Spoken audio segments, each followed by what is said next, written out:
నమస్తే, నేను మీ మల్లెపల్లి నరసింహులు. మనం మాట్లాడుతున్న అంశం అభయహస్తం.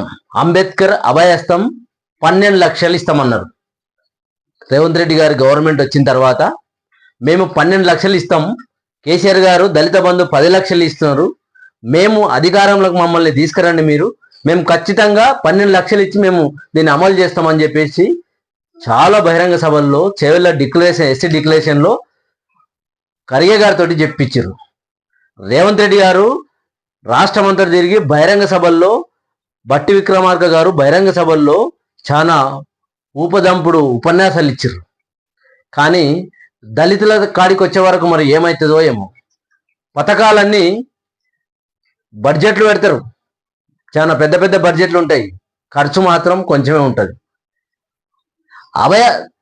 దళిత బంధు కేసీఆర్ గారు మొదలు పెడితే దళితుల తలరాతలు మార్చాలి, ఈ దేశానికి స్వాతంత్రం వచ్చి 75 సంవత్సరాలు అయినా దళితుల ఔన్నత్యం మారలేదు, దళితుల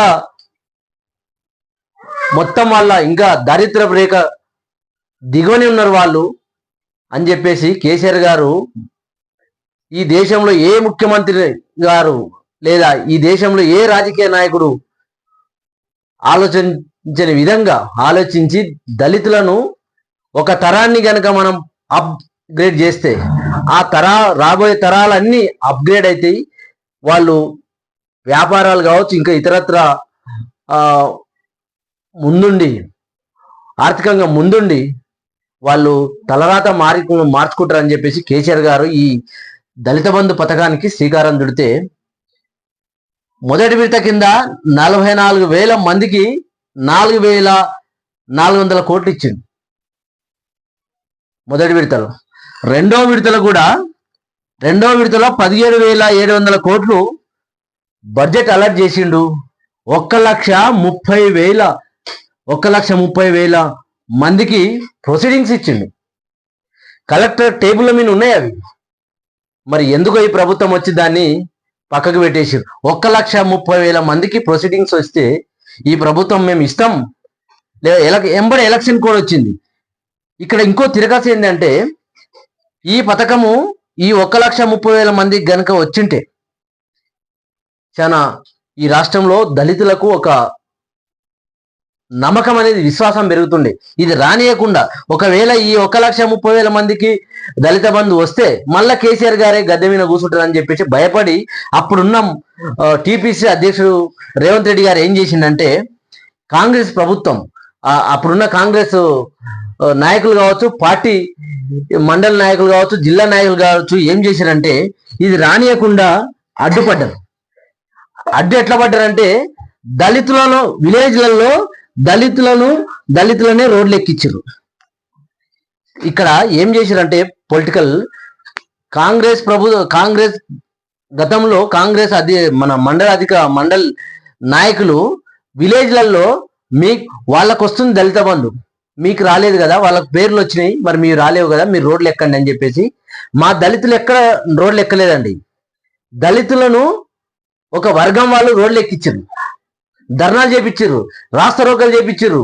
తద్వారా కేసీఆర్ గారికి కొంచెం మైనస్ అయ్యి దళితులు ఓట్లేయలేదు అన్న మాట వాస్తవం. ఆ విధంగా క్రెడిట్ పొంది మేము రాగానే 12 లక్షలు ఇస్తాం అంబేద్కర్ అభయహస్తం కింద అని చెప్పారు. ఈ బడ్జెట్లో మొదటి బడ్జెట్లో బడ్జెట్ అలాట్మెంట్ చేయడం కాదు కదా, మొదటి బడ్జెట్లో ఈ ప్రభుత్వం వచ్చినాక బడ్జెట్ అలాట్మెంట్ చేయడం కాదు కదా, కనీసం ఈ 1,30,000 మందికి ప్రొసీడింగ్స్ ఇచ్చిన దాన్ని అన్నా చేస్తారేమో 10 లక్షల కింద అని చెప్తే దీన్ని పెండింగ్ పెట్టి మరి ఇప్పుడన్నా నిన్న పెట్టిన బడ్జెట్లోనన్నా బట్టి విక్రమార్క గారు మన బడ్జెట్ పెడతాడేమో, ఈ ప్రొసీడింగ్స్ 1,30,000 మందికి ఇచ్చి మిగతాయి కూడా బడ్జెట్ పెట్టి రెండోది కూడా మూడో విడత కూడా కొనసాగిస్తాడేమో అని మనం ఆశపడ్డాం. కానీ దళితులకు నిండా ముంచే ప్రయత్నం చేసింది ఈ బడ్జెట్లో రేవంత్ రెడ్డి గారి గవర్నమెంట్. దళిత అభయహస్తం పేరు కింద మీరు 12 లక్షలు ఇస్తామన్నారు, మరి ఎందుకు తప్పించుకున్నారు? ఎందుకు ఈ బడ్జెట్లో మీరు అలర్ట్ చేయలేరు? బడ్జెట్ అంటే మీకు ఒక విషయం చెప్తా నేను. గతంలో 2024-25లో ఈ ప్రభుత్వం ఎస్సీలకు బడ్జెట్ అలర్ట్ చేసింది ఎంత 33,127 కోట్లు పెట్టింది కోట్లు. ఇందులో ఖర్చు ఎంత 9,824 కోట్లు. మిగిలింది ఎంత 23,300 కోట్లు. ఖర్చు ఇంత చేస్తే 33,000 కోట్లు బడ్జెట్ పెడితే 9,000 కోట్లు మాత్రమే ఖర్చు చేసారు. మరి 23,000 కోట్లు ఎక్కడ మళ్ళీ ఇచ్చారు? దీని లెక్క ఎందుకు చెప్పలేదు ఈ బడ్జెట్లో? పోయినసారి ఈ బడ్జెట్లో కూడా 40,000 కోట్లు 41,000 కోట్లు పెట్టిరు. లాభం ఏంది? మీరు పోయిన బడ్జెట్లో 23,000 కోట్లు ఖర్చు పెట్టలేరు.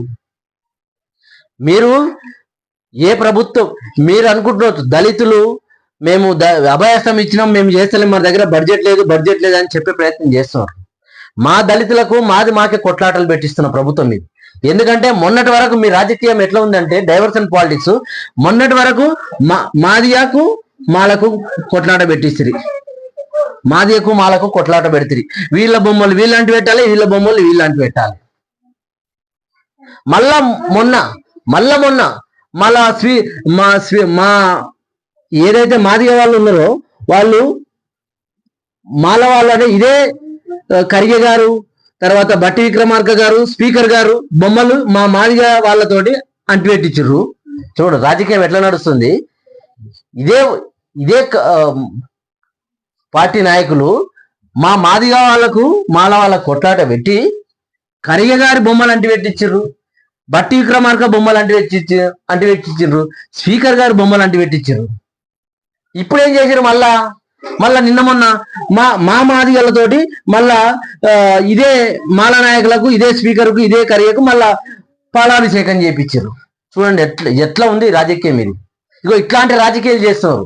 అప్పటి పూర్తికి మీకు మార్కులు పడవచ్చు, అప్పటి పూర్తికి మీరు సంబరాలు చేసుకోవచ్చు. కానీ జనాలు డీప్గా వెళ్ళి అర్థం చేసుకుంటే, వీళ్ళు ఏం చేస్తున్నారని అర్థం చేసుకుంటే, రివ్యూ చేసుకుంటే కొట్టుకపోతారు. ఇది రాజకీయం కాదు. ఇది మాలా మాదిగలకు కొట్లాట పెట్టిస్తుంది, మా వర్గాలను దూరం చేసే ప్రయత్నం చేస్తుంది. మళ్ళా మాదిగలతోటే మాలకు పాలాభిషేకాలు చేపిస్తారు. అభయాస్తం కింద మీరు 12 లక్షలు ఇస్తామన్నారు కదా, మరి ఎటువాయ్? మీకు దళితుల మీద నిజంగా ప్రేమ ఉంటే, మీరు దళితుల అభివృద్ధిని కోరుకుంటే మీరు తక్షణమే మీ మేనిఫెస్టోలో పెట్టిన 12 లక్షలను అమల్లో తీసుకురండి, బడ్జెట్లో పెట్టండి. అంటే ఈ బడ్జెట్ అయిపోయింది, ఇంకేం పెడతారు మీరు? కనీసం చర్చలలో పెట్టండి. రేపు మాపో ఈ బడ్జెట్ మీద చర్చ ఉంది కదా, ఈ చర్చలలో మీరు ఇది తీసుకురండి. ఇది కాంగ్రెస్ ప్రభుత్వానికి దళితుల పట్ల ఎంత ప్రేమ ఉన్నది, కేసీఆర్ గారు గత ప్రభుత్వం కేసీఆర్ గారికి దళితుల పట్ల ఎంత ప్రేమ ఉన్నది అని చెప్పేసి మనకి చూసి అర్థమవుతుంది. మిత్రులారా, దళిత బంధు అవుట్ అభయాస్తం అన్న వస్తుందేమని ఆశించిర్రు దళితులు, అది కూడా రాకుండా చేసిర్రు. కాబట్టి మిత్రులారా, ఇది ఈరోజు అంశం. నమస్తే, నేను మీ మల్లెపల్లి నరసింహులు.